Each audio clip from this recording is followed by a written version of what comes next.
અમદાવાદથી સુરત તરફ કામરેજ સુધીનો માર્ગ પણ બંધ કરાયો છે।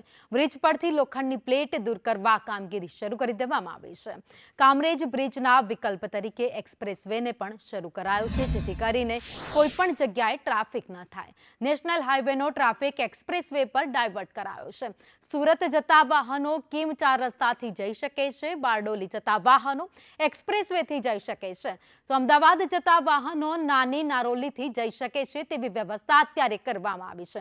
30 દિવસ સુધી કામરેજ તાપી બ્રિજ બંધ રહેશે, જેના વૈકલ્પિક વ્યવસ્થાઓ કરી દેવામાં આવી છે। જે રૂટ આપવામાં આવ્યો છે તે જ રૂટ પરથી મુસાફરોએ જવાનું રહેશે।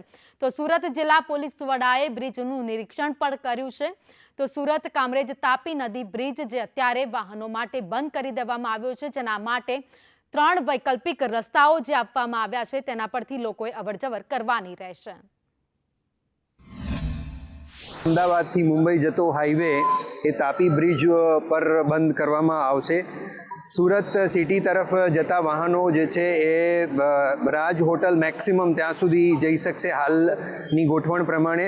ત્યાંથી એમણે રાઈટ ટર્ન લઈ અને પછી ગલા થઈ ગલુડી થઈ અને એ બાજુના વિસ્તાર સચિન હજીરા એ બાજુ જઈ શકશે। વરાછા બાજુ પણ એ બાજુથી જ જઈ શકશે।